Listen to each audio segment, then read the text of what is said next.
नमस्कार, मैं हूं विक्रांत और आप देख रहे हैं स्वराज भारत लाइव। ऐसे तो बिहार के अलग अलग पंचायतों में हम घूमकर पंचायती चुनाव में दिखा रहे हैं कि आखिर किस मुखिया ने किस पंचायत में कितना विकास किया। आज हम पहुंच गए पंचायती चुनाव को लेकर बाढ़ अनुमंडल के कई पंचायत। जब मैं अलग अलग पंचायतों में जनता से मिल रहा था तो कुछ जनता बार बार एक ही नाम जनता के बीच गूंज रही थी कि मुखिया हो तो रणवीर कुमार पंकज के जैसा हो। आखिर यह रणवीर कुमार पंकज जी कौन है, यह जानने की जिज्ञासा मेरे मन में हुई और मैंने कुछ लोगों से बात किया कि आखिर रणवीर कुमार पंकज कौन है। तो उन्होंने बताया कि रणवीर कुमार पंकज बाढ़ अनुमंडल के पंडारक प्रखंड के बिहारी बिघा पंचायत के मुखिया रह चुके हैं। और आपको बता दें कि लोगों से जानने के बाद मुझे पता चला कि रणवीर कुमार पंकज 11 से 2016 तक मुखिया के पद पर थे और इस बीच उन्होंने जो काम कर दिखाया वो पूरे बिहार में काबिले तारीफ है। मुखिया के लिए मतलब कह दीजिए कि एक प्रेरणा के रूप में है। आज बिहारी बिघा पहुंच रणवीर कुमार पंकज जी के पास और मैं इनसे जानूंगा कि आखिर क्या काम रहा इनके पंचायत में 5 सालों में, जो कि आज इनके पंचायत के ही नहीं बल्कि अलग अलग पंचायतों में भी इनका नाम गूंज रहा है। और इससे पहले भी मैं आपको बता दूं कि इनके पंचायत मैंने भी घूमा। वाकई में जो इस पंचायत में मैं विकास देखा, बिहार के कोई भी पंचायत में मैंने इतना विकास नहीं देखा। ये मैं आपको बताने रहूँ बल्कि दावा कर रहा हूँ। आपको पंचायत का विकास देखना है तो आप बिहारी बिघा पंचायत एक बार ज़रूर आएँ। और इस बीच हम जानेंगे रणवीर कुमार पंकज जी से कि उन्होंने क्या ऐसा किया जो कि अपने पंचायत के अलावा पूरे अलग अलग क्षेत्रों के पंचायत के जनता के दिलों में अपना एक अलग नाम स्थापित कर दिया। पंकज जी, स्वागत है आपका स्वराज भारत लाइव में। चलिए, आपका भी बहुत धन्यवाद और बहुत बहुत बधाई। मैंने अलग अलग पंचायतें घूमा और हर पंचायत में मुखिया हो तो रणवीर कुमार पंकज के जैसा इस तरह का नाम गूंजने को मिला। आखिर ऐसा क्यों? देखिए, अभी तो मेरा जो पंचायत है मेरा अपने ही लोग, अभी तो मेरा सीट 5 साल के बाद हम मुखिया रहे थे तो उसके बाद सीट पंचायत का रोटेशन होता है। आप तो जानते हैं पंचायती राज में आरक्षण है और आरक्षण के तहत मेरा अति पिछड़ा सीट हो चुका था। तो अपने ही लोग अभी भी मुखिया हैं यहाँ पे। और जैसे पंचायत में जब हम लोग 11 में हम लोग पढ़ाई कर रहे थे, हम लोग भी IHM किए हुए थे कोलकाता से, जब पढ़ाई कर रहे थे तो जब हम अपने क्षेत्र में आते थे तो लगता था कि नहीं, यहाँ भी जैसे हम लोग बाहर देखते थे कोई पंचायती राज, हम लोग पढ़ाई जब करते थे तो केरला के बारे में सुनते थे, राजस्थान के कुछ मॉडल पंचायत के बारे में सुनते थे, तो हम लोग को लगता था कि आखिर क्या वहाँ है जो हम लोग यहाँ नहीं कर सकते हैं। और जब हमको मौका मिला, जब हमारे सम्मानित जो भी हमारे माता बहन आशीर्वाद था और जनता का इतना प्रेम था, जो भी हमारे नौजवान साथी हैं उन लोग का कहना था कि नहीं मुखिया, एक बार आप चुनाव लड़िए और आप ही को बिहारी बिघा का मुखिया बनना है। तो हम लोग बस एक नॉमिनेशन किए थे और मुखिया बने। एक जवाबदेही, जब हम मुखिया बने, शपथ लिए तो एक जवाबदेही आया जनता का। लगा कि हम लोग पर इतना लोग भरोसा विश्वास, बड़े लोग भी हाथ जोड़ देते थे, छोटे बच्चे का तो प्यार और आशीर्वाद माता बहन का मिलता ही था। तो हम लोग को लगा कि आखिर इतना क्या है जो हम लोग पर इतना विश्वास कर रहे हैं। और जब हम लोग को जब मौका मिला, जब हम मुखिया बने तो हम मौका मिला तो हम लोग, आपको 1 साल में 365 दिन होता है, हम लोग कभी आराम नहीं किए और सिर्फ पंचायती राज को जो भी गाइडलाइन था सरकार का, और हम लोग अपने तरफ से भी बहुत बदलाव लाने का वहाँ पे कोशिश किए। सिस्टम से सहयोग मिले ना मिले, हम लोग बहुत अपने तरफ से भी बदलाव लाए। माननीय मुख्यमंत्री जी का कार्यकाल था, पंचायती राज के प्रति उनका भी अच्छा ध्यान था, लेकिन जो जनप्रतिनिधि अच्छा कर पाए वो तो मैंने साबित किए। और आपको हम बता देते हैं कि हम लोग को 2012-13 मात्र 1 साल हम 11 में मुखिया बने और 12-13 में हम लोग का ये पंचायत जो पटना जिला में पंडारक प्रखंड का बाढ़ अनुमंडल का पंचायत बिहारी बिघा है, पटना जिला में वो सबसे नंबर 1 चिन्हित हुआ और उसको भारत सरकार अपने पंचायती राज में शामिल करके भारत सरकार से श्रेष्ठ ग्राम पंचायत का पुरस्कार उसी साल 1 साल के बाद, एक कार्यकाल के बाद मिला था। तो हम लोग मेन अपना सबसे ज़्यादा पंचायती राज में जब हम लोग बने तो हम लोग स्वच्छता पे काम किए थे, वातावरण पे काम किए, स्वच्छता पे कि मेरा अगल बगल जो गांव आप देखते होंगे, जाते होंगे तो गली में कीचड़ होता है, गांव थोड़ा गंदा होता है, रोड गंदा होता है। हम लोग बाहर रहते थे, जहां हम लोग जिस सिटी में पढ़ाई करते थे, कोलकाता में रहते थे, तो सॉल्ट लेक में रहते थे, वहाँ देखते थे कि पूरा रोड पूरा साफ वगैरह या पेड़ पौधा लगा। उसी टाइम मेरा सोच हुआ कि नहीं, शहर होना चाहिए, लेकिन हम तो शहर का प्रतिनिधित्व किए नहीं, हम गांव का जब हमको करने का मौका मिला तो उसी टाइप से हम शहर के जैसा अपने गांव को भी करने का कोशिश किए। आप हम मेरी पंचायत में जाके देखिएगा, आपको नहीं लगेगा कि कोई गांव या देहात में घूम मैं देखा, जैसा कि मैं भी मतलब बगल के मोकामा का रहने वाला हूँ, और जब मैं बाढ़ अनुमंडल के बिहारी बिगहा का नाम सुनता था तो मुझे लगता था बस एक देहात एरिया है जहाँ जाना भी बहुत मुश्किल है और शायद पता नहीं कैसा वो गाँव होगा। लेकिन आज मैं इस गांव आया हूँ और ये गांव देखने के बाद मुझे पता चला, मैंने पटना जिला के लगभग पंचायतें घूमी हैं और यहाँ घूमने के बाद यही पता चला जो पंचायत मैंने बिहारी बिगहा में जो बदलाव देखा वो बदलाव कहीं नहीं देखा। अच्छा ये बताइए पंकज जी, यह मतलब प्रेरणा आपको कहाँ से मिली? प्रेरणा अपने तो समाज के प्रति जो सोच इतना है। समाज देखिए, हम लोग का राजनीतिक परिवार शुरू से रहा। मेरे दादाजी अधिवक्ता थे लेकिन वो समाज सेवा में थे, मेरे चाचा थे, पापा थे, सब लोग एक तरह से गांव से एक लगाव भी था हम लोग का। हम लोग बचपन में जब छुट्टी मिलता था, हम लोग को जब स्कूल कॉलेज बंद होता था तो लोग दूसरी जगह घूमने जाते थे, हम लोग अपने गाँव आते थे और उस समय से ही हम लोग को गांव से एक अजब टाइप का लगाव था। और उसी लगाव के कारण हम लोग अपनी जो भी हमारी माता बहने का जो दर्द था या बड़े बुजुर्ग का, किसान का जो था, या हम लोग सिर्फ विकास रोड गली का नहीं किए, बिल्डिंग नहीं बनाए, हर क्षेत्र में सामाजिक सुरक्षा हो या कोई भी क्षेत्र में, किसान का ही जहाँ तक अहर पैन जो अलंग का बात हो, हम लोग हर क्षेत्र में विकास किए, शिक्षा के क्षेत्र में, स्वास्थ्य के क्षेत्र में, और जहाँ तक जो भी बना, जो पंचायती राज का गाइडलाइन है उससे भी ऊपर उठ के हम लोग जहाँ तक हम लोग से बना हर लाइन में हम लोग काम करने का कोशिश किए हैं।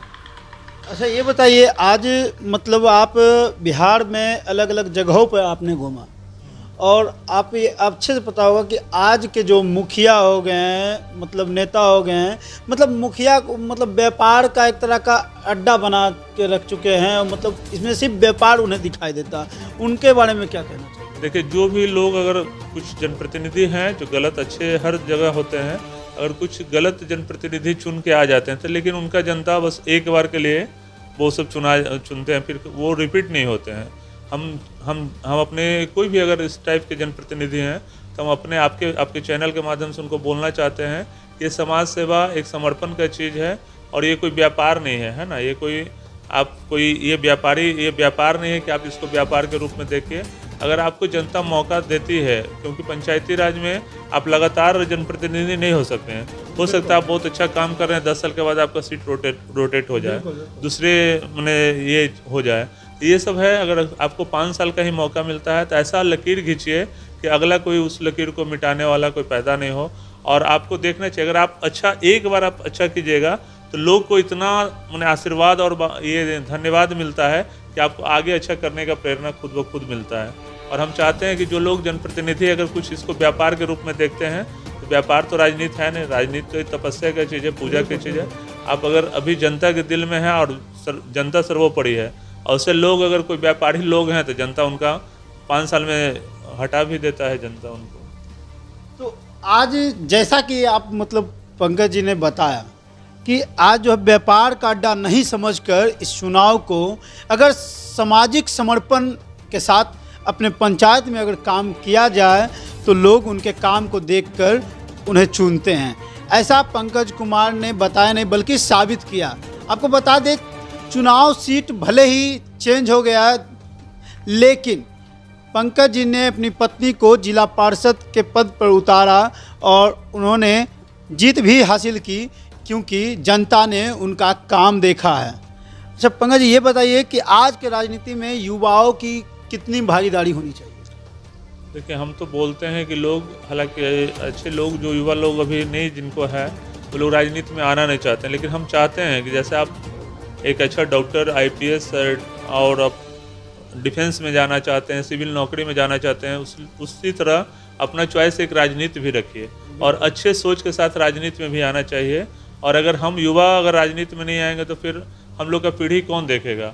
अगर हम लोग के पूर्वज जो अच्छे काम किए हैं आज उनके बदौलत हम लोग का समाज अच्छा बना है, तो हम लोग युवा पीढ़ी को तो आगे आना पड़ेगा। और ये ख्वाहिश नहीं देखना है कि हम जाके बम्बई दिल्ली में कहीं नौकरी करेंगे 10,000 50,000 का। आपको थोड़ा सा गाँव में, समाज में, जहाँ भी हो, नगर परिषद का हो या विधायिका का हो, जो भी हो, वहाँ पे आपको, अगर आप जिस लायक हैं वहाँ पे आपको सेटल करके आप समाज सेवा करना चाहिए। अगर हो सकता है आप युवा वर्ग हैं, हो सकता है एक बार में जनता आपको नहीं समझ पाए, आप अगले बार ट्राई कीजिए और समर्पण भाव से लगिए आपको इसका ज़रूर इसका परिणाम अच्छा होगा इसका। अच्छा ये बताइए, आपने 5 सालों में जो काम किया वाकई में वो तो कहीं देखने को नहीं मिला, लेकिन ये बताइए कई मुखिया से जब मैंने मिलता हूँ, उनसे बातें करता हूँ कि आखिर आप पंचायत में विकास क्यों नहीं कर पाए, तो उनका बस एक ही दोष रहता है कि सरकार सपोर्ट नहीं करती है, सरकार इस योजना को पास नहीं करती है।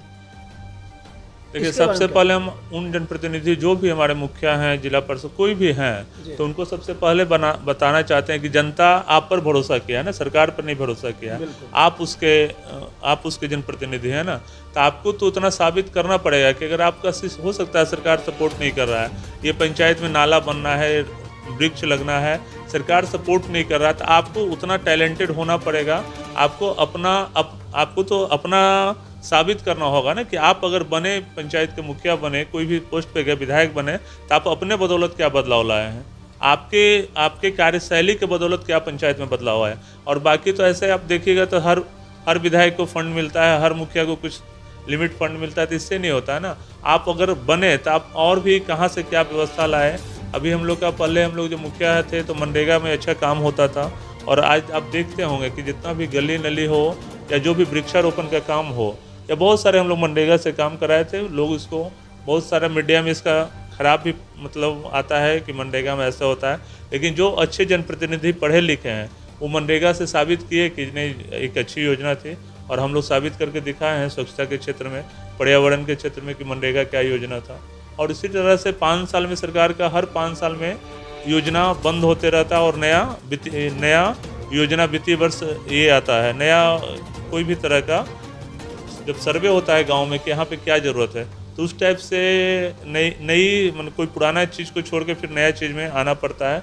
और हमारे जो पंचायती राज में जब सर्वे होता है गांव देहात में, तो उस टाइप से सर्वे में बात निकल के आता है कि हमारे कहाँ पे लोग पिछड़े हैं, कहाँ पे हमको काम करने का ज़रूरत है। और हम लोग पंचायती राज में हम लोग के महात्मा गांधी का भी सपना था कि अगर पंचायती राज सही में तब कायम होगा जब समाज के सबसे पिछड़े वर्ग के लोग को अगर हम वहाँ तक हम उनको फ़ायदा पहुँचाते हैं, तो पंचायती राज सही से कायम हुआ। सरकार की योजनाओं को मतलब एक जनता तक पहुंचाने में मतलब कितनी परेशानियों का सामना करना पड़ा, कैसे मतलब लोगों तक पहुंचा? देखिए, परेशानी तो होता है। अब लोग को अभी आप देख लीजिए, सामाजिक सुरक्षा का एक होता है, अभी सरकार अच्छा बिहार सरकार के RTPS काउंटर भी बन गया है, लेकिन बहुत सारे लोग हैं जिनका उम्र है 80 साल, उनका आधार कार्ड में 60 साल होता है, वोटर ID कार्ड में कुछ गड़बड़ी होता है। वहाँ तो ऑनलाइन सारा चीज़ है, अगर आप सही तरीक़ा से सारा डॉक्यूमेंट्स नहीं दीजिएगा वहाँ, तो आप सही योग्य हैं व्यक्ति है, लेकिन फिर भी आपका वहाँ पे नहीं हो पाएगा। अभी सबसे ज़्यादा पंचायत में देखते हैं राशन कार्ड का दिक्कत होता है।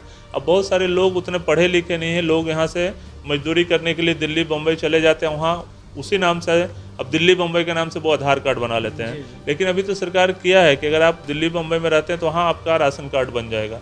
एक बहुत बड़ा समस्या था गांव देहात में कि वहाँ पे लोग, अब यहाँ से बहुत सारे लोग पंजाब जाते हैं, तो पंजाब का आपको वो आधार कार्ड लेंगे, लेकिन उनको अगर हम वो यहाँ के निवासी भी हैं तो उनको कोई फ़ायदा नहीं दे पाते हैं, क्योंकि उनका आधार कार्ड ही तो पंजाब का रहता है ना, दिल्ली का रहता है। तो ये सब टाइप से सिस्टम में तो थोड़ा सा परेशानी तो होता है, लेकिन अच्छा जनप्रतिनिधि कौन होगा जो सब परेशानी को दूर करके, अगर सही व्यक्ति के तो सही जो भी व्यक्ति लाभान्वित होने वाले हैं उनको अगर लाभ पहुँचा दे, तो एक सही जनप्रतिनिधि है वो। आपके समझ से पंचायती राज विभाग में क्या कुछ बदलाव होने की ज़रूरत है? अभी देखिए, पंचायती राज विभाग में तो थोड़ा सा हम अभी देख रहे हैं कि सारा थोड़ा सा सिस्टम जो जनप्रतिनिधि को जो पावर मिला हुआ था, अब धीरे धीरे सारा अफसर के पास जा रहा है, ठीक है ना। तो वहाँ से काम करने में तो परेशानी हो रहा है। उन लोग को ये मतलब नहीं, तो जनता को तो जनप्रतिनिधि को तो 5 साल में जवाब देना पड़ता है, लेकिन उतना वो लोग थोड़ा सा लापरवाही से काम करते हैं। और भी हम बता सकते हैं कि अब अभी उन लोगों के पास और भी बहुत सारा काम होता है, लेकिन अगर हम बिहारी विभाग के मुखिया हुए हैं तो हम तो अपने पंचायत के बारे में ही सोचेंगे ना। लेकिन बहुत सारे लोग हैं, अफसर लोग के पास जा रहा है। लेकिन अभी एक हमारे माननीय मुख्यमंत्री जी की देख रेख में एक पंचायती राज का बहुत अच्छा कदम उठाया गया है कि अभी पंचायती राज का जो भी काम है उसके लिए एक अलग पदाधिकारी को दिया गया है। BDO से हट के एक नया पदाधिकारी को BPRO को दिया गया है। और हम चाहते हैं, अभी तो उनका मतलब अभी तो टेस्टिंग है, लेकिन हम चाहते हैं कि इससे पंचायती राज में और भी काम सुगम होगा, और जो योजना थोड़ा सा लेट से धरातल पर पहुंचता है उसको जल्दी पहुंचाने में वो विभाग हम लोग को मदद करेगा, जो भी जनप्रतिनिधि हैं। अच्छा ये बताइए, जो मतलब पंचायती राज के बारे में आपने बताया क्या कुछ बदलाव होना चाहिए, अभी आपके समझ से मतलब 5 साल बाद तो सीट चेंज हो गई और आप भोइस जिला पार्षद अपनी पत्नी को बनाए, उसके बाद मतलब क्या काम किया आप 5 साल? देखिए, अभी जिला परिषद क्षेत्र का जहाँ तक बात है तो वो अभी पंडारे कुतरी से जिला पार्षद हैं और शिक्षा समिति के अध्यक्ष भी है वो। लेकिन जहाँ तक आप जिला परिषद के बात बोलते हैं तो आप लोग भी पढ़े लिखे हैं और हम सरकार को भी इस आपके चैनल के माध्यम से कहना चाहते हैं कि जो हम लोग का जो ऐसे जिला परिषद बेसिकली क्या है, जिला परिषद एक संस्था है जो अपना उसका संपत्ति है उसको बढ़ाने का ये काम करता है जिला परिषद, ना कि कोई विकास के लिए उसका कोई एजेंडा है। तो जिला परिषद जो संस्था है वो अपना जो उसके पास जो संपत्ति है, जिला परिषद के पास बहुत सारे संपत्ति है। हम लोग का बाढ़ डाक बंगला देखिए, बाजार ये स्टेशन डाक बंगला देखिए, बाढ़ ये पटना लोकनायक जयप्रकाश, और उसी तरह से अभी तो बहुत सारा बिल्डिंग बना हुआ है, बहुत सारे ज़मीन हम लोग का परती भी पड़ा हुआ है। तो हम लोग एक फंड आता है ग्रांड मत, जिससे हम लोग की अपना मैंने संपत्ति को अपना बढ़ाना रहता है कि जिससे जिला परिषद को कुछ रेवेन्यू अर्जन हो, ठीक है ना।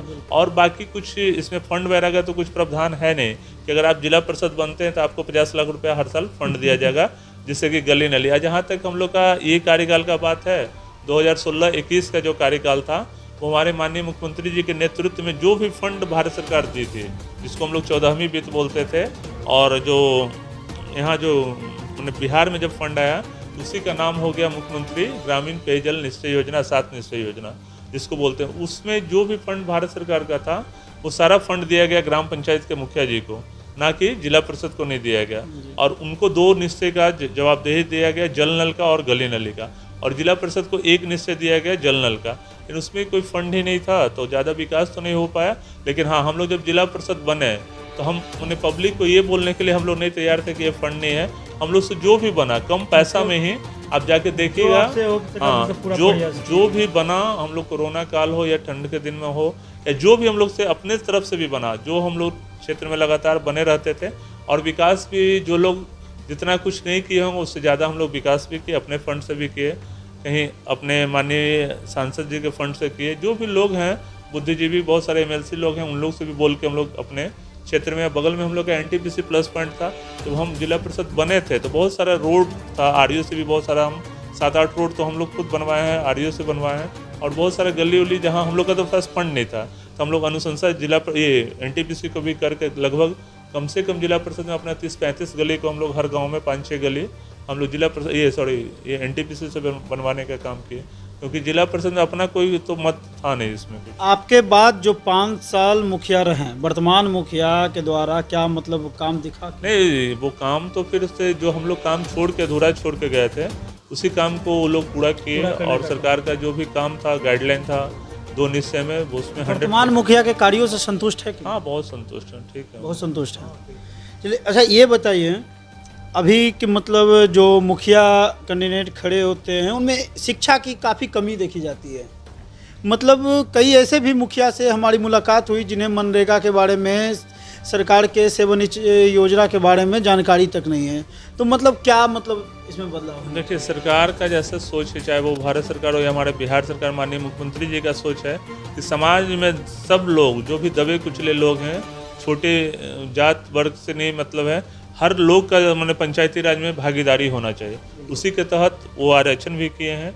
लेकिन हाँ, थोड़ा सा तो शिक्षा तो होना चाहिए। अगर जनप्रतिनिधि आप शिक्षित नहीं हैं तो आपको अगला सचिव है वो क्या समझा रहा है, BDO है क्या समझा रहे हैं, अगर आप खुद समझ नहीं सकते हैं तो थोड़ा सा परेशानी तो होगी। पंचायती राज में तो आपको बता देते हैं कि ना कोई अपना PA होता है, ना कोई अपना सचिव होता है। एक सचिव भी है तो वो 10 पंचायत में काम करते हैं। ये तो परेशानी होगी। अगर आप खुद शिक्षित नहीं हैं तो फिर आपको कोई कार्यकर्ता से सहारा लेना पड़ेगा। लेकिन डिसीजन तो आपको लेना है ना, तो इसलिए आपको खुद शिक्षा तो होना चाहिए, चाहे वो महिला हो, पुरुष हो, जो भी वर्ग हैं वो शिक्षित अगर होंगे तब वो पंचायत सुचारू रूप से अच्छा चलेगा। अगर शिक्षा का अभाव है तो परेशानी होगा। लेकिन हाँ, अगर आप प्रैक्टिकल हैं, आप कम भी पढ़े लिखे हैं, आप व्यवहारिक हैं, सामाजिकता अगर आप समाज में देखे हुए हैं तो उतना हमको नहीं लगता है कि अगर आप कम भी शिक्षित हैं तो आपको दिक्कत होना चाहिए। अगर आप सामाजिक हैं तो हमको नहीं लगता है कि कोई दिक्कत होगा। एक ऐसा मुखिया जो कि मात्र 2 साल के कार्यकाल में भारत सरकार के पंचायती विभाग से सम्मान पाता है। इससे साफ झलक आती है कि उनके पंचायत में क्या विकास हुआ। मुझे ऐसा लगता है, बल्कि आप सभी को लग रहा होगा कि आखिर बाढ़ अनुमंडल के ये बिहारी बीघा पंचायत में जो विकास के कार्य देखे हैं, विकास का कार्य हुआ है, एक बार बिहारी बीघा आकर वो विकास के कार्यों को देखे और यहाँ से प्रेरणा ले, ये मुखिया जी से प्रेरणा ले कि आखिर विकास पंचायत में कैसे होता है। उन्हें सीखने की ज़रूरत है कि अपने क्षेत्र को कैसे बदले, क्षेत्र में कैसा एक नया बदलाव लाएं। तो जैसा कि पंकज जी ने बताया कि आज के जो कैंडिडेट होते हैं उन्हें कुछ शिक्षित होना भी उतना ही आवश्यकता है जितना खाने के साथ पानी की आवश्यकता होती है। तो इसी तरह बिहार के तमाम क्षेत्रों में जाकर वहाँ के पंचायतों की समस्या दिखाते रहेंगे। वहाँ उस पंचायत में क्या विकास हुआ, क्या विकास से वंचित रह गया, हम दिखाते रहेंगे। आप देखते रहें स्वराज भारत लाइव। धन्यवाद।